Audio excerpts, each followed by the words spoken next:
Au nom du Père et du Fils et du Saint-Esprit, ainsi soit-il. Bien, chers amis, ici nous avons la coutume, bien sûr, aux messes principales, de privilégier les saints primaires du calendrier romain. Mais si j'avais oublié de vous signaler la fête qui est si chère au cœur des Français que nous fêtons aujourd'hui, je suis sûr que des dizaines d'entre vous, vous m'auriez rappelé à l'ordre, car aujourd'hui, bien sûr, nous fêtons Saint Louis-Marie Grignon de Montfort, cet apôtre extraordinaire de tout l'ouest de la France, qui a préparé, et c'est très notable, qui a préparé un siècle à l'avance cet élan de christianisme qui a failli faire tomber toutes les idées révolutionnaires et la révolution telle qu'elle était en train de se réaliser, et cet élan de christianisme des Vendéens et des pays de l'Ouest.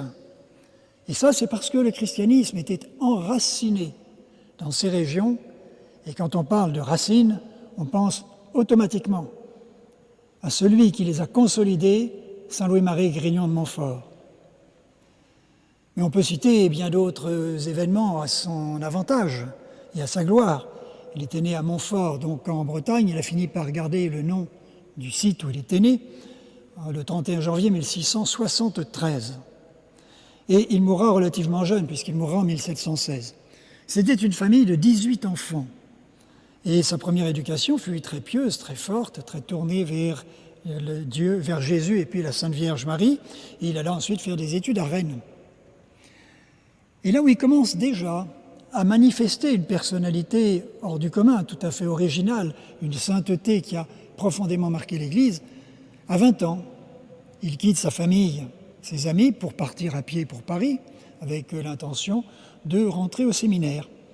En chemin, il donnait tout ce qu'il possédait aux pauvres, si bien qu'il est arrivé en Haillons, dans la capitale, et il avait l'intention de s'inscrire au séminaire des gens pauvres, de ceux qui n'avaient rien, car il y avait des séminaires où l'on pouvait payer ses études, mais on commençait à comprendre qu'il fallait aussi faire des séminaires pour tous ces gens qui ne pouvaient pas payer. Et il se dirigea particulièrement vers Saint-Sulpice. Saint-Sulpice où il aura un rôle très important. Et c'est d'ailleurs à Saint-Sulpice qu'il sera ordonné prêtre et qui célébrera sa première messe, donc tout proche de chez nous, et on était en l'an 1700.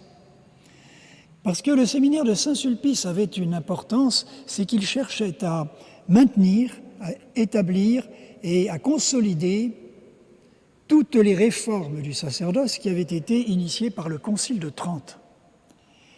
Il avait été mis en place une cinquantaine d'années plus tôt par un certain monsieur Ollier, qui représente un petit peu l'archétype avec le cardinal de Bérulle, qui représente l'archétype de ce qu'on appelle l'école française de spiritualité.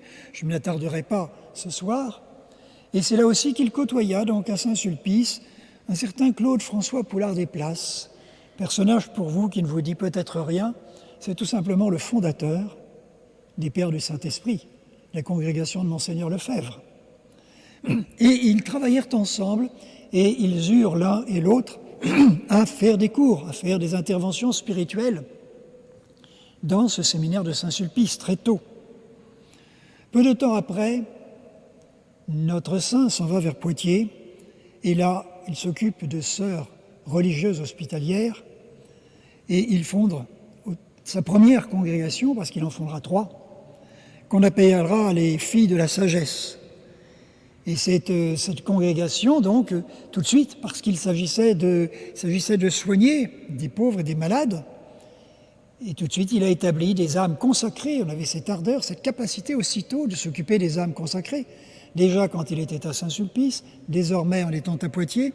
Plus tard, il fondera même les Pères missionnaires montfortins. Nous allons parler dans quelques instants de ces missions, de ce qu'on appellera la Compagnie de Marie, puis les Frères de Saint-Gabriel. Et il va commencer une prédication itinérante. Pendant un certain temps, il a été comme inquiété dans sa prédication itinérante, il commençait à initier l'idée qui lui était forte dans sa tête, c'était ce qu'on appelait les missions. Les missions, c'était pour consolider dans les campagnes la foi. Quand elle était un peu ébranlée, c'était une sorte de retraite à ciel ouvert, et où les gens venaient le soir, ou venaient une fois le matin, le soir, suivant les circonstances. On organisait des grandes séances de confession générale. On faisait des processions pour redonner un élan de ferveur à des paroisses. Mais les jansénistes ne voyaient pas ça de cet œil, puisque les jansénistes tenaient à refroidir un petit peu cette piété qui était la piété chrétienne, et voulaient qu'elle soit réservée à une sorte d'élite, dans une pureté absolument intégrale. Alors il se rendit à Rome, et il, toujours dans cette idée d'évangéliser, il proposa au pape d'aller dans les missions à l'étranger. Mais le souverain pontife lui ordonna de travailler à l'évangélisation de la France. C'était une idée prémonitoire. Et alors pendant 10 ans, il va parcourir l'ouest de la France pour prêcher notre Seigneur Jésus-Christ et la Sainte Vierge, ou un peu selon les humeurs des évêques, parce que quelquefois, vous prenez l'archevêque d'Avranches ne voulait pas entendre parler de lui, alors que celui de Coutances lui ouvrit tout grand son évêché, qu'il prêchait à Villedieu-les-Poêles particulièrement. Et donc, tout dépendait un petit peu des évêques locaux. Partout, il prêchait, puis il plantait des croix, il donnait la dévotion au rosaire, et il utilisa une forme qui était très en vigueur et qui a fait énormément de bien, des cantiques.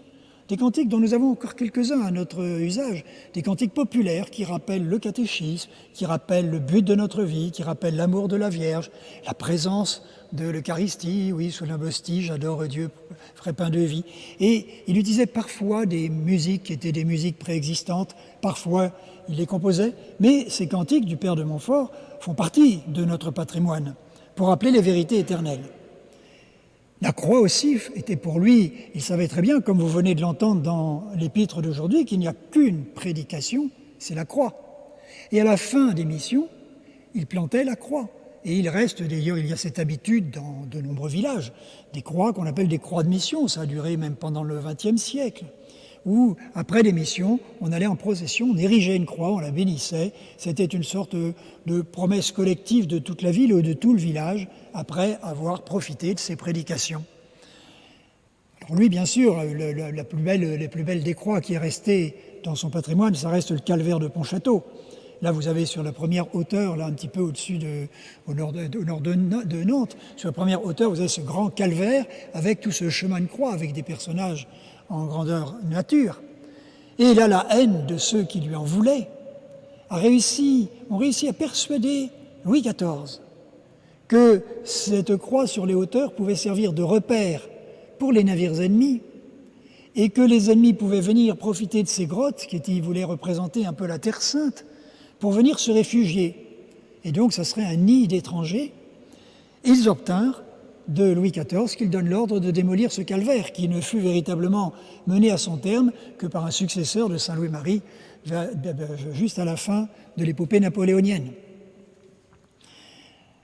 Mais il était conscient que nous avancions tous vers cette lutte ultime, cette lutte de la fin du monde. Et sa grande idée, c'était, et on la voit surtout jaillir chez lui, qu'il fallait lever une légion de gens qu'il appelait les apôtres des derniers temps. C'est un terme qu'on retrouvera très peu de temps après, qu'on retrouvera très peu après dans l'apparition de la Salette. L'apparition de la Salette nous parlera aussi de ces apôtres des derniers temps. Alors sans aller jusqu'au folklore, je me souviens d'une voyante qui n'a quand même pas eu toutes les bénédictions de l'Église, qui à une époque, pas si lointaine que cela, avait décrété que puisqu'il s'agissait d'apôtres du dernier temps, il en fallait 12.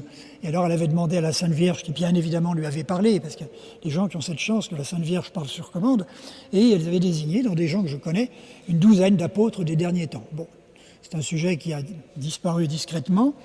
Non, c'est pas ça qu'entendait le Saint-Louis-Marie Grignon de Montfort. Mais il parlait d'une race de personnes qui se trouveraient dans des situations très difficiles, d'apostasie, de lutte contre l'Église, de lutte contre la foi, et qu'il faudrait des gens qui soient solides et protégés. Et comment fallait-il les protéger? Son idée était toute simple. Il fallait les protéger par la dévotion à la très sainte Vierge.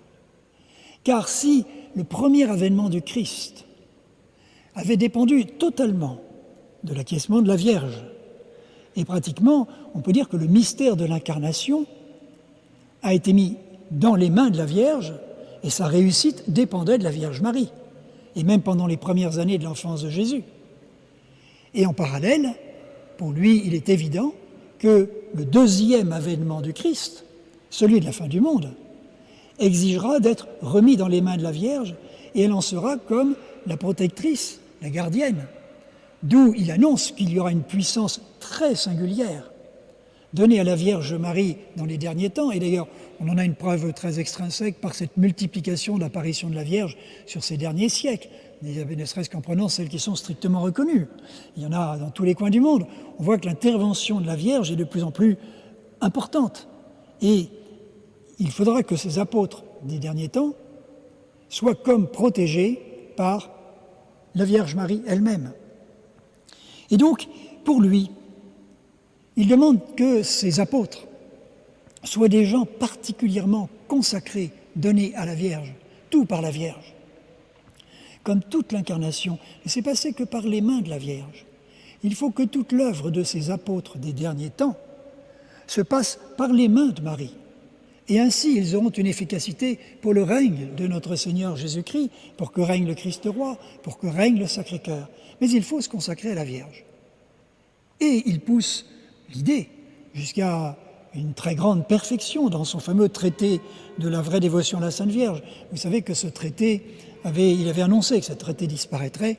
Et de fait, il a disparu, il est réapparu, qu'il disparaîtrait, qu'on le retrouvait par accident, ce qui s'est produit en 1842. Et il montrait qu'il fallait se donner totalement à la Vierge, avec une volonté de vivre habituellement dans sa présence, et lui donner notre corps, lui donner notre âme, lui donner nos biens, lui donner nos actions, lui donner tous nos trésors spirituels, nos mérites. Parce qu'une telle personne, une telle Vierge, ne peut pas faire autrement que de les faire fructifier bien mieux que nous. Qui serions-nous pour imposer nos propres moyens, nos pauvres moyens, pour le règne du Christ dans la lutte de la fin des temps? Et donc, pour la lutte de la fin des temps, il est nécessaire de passer totalement par ces mains de Marie. C'est donc une spiritualité extrêmement simple, extrêmement riche. C'est ce fameux saint esclavage à la Vierge Marie qui vous est prêché régulièrement, qu'on vous propose de faire souvent au moment de l'approche de la fête de l'Annonciation dans cette paroisse. Oui, c'est véritablement cette consécration totale à la Vierge, cette remise totale dans les mains de la Vierge qui fait la force, le bouclier, l'armure et la puissance des apôtres des derniers temps. Voilà la grande richesse de saint Louis-Marie-Grignon de Montfort.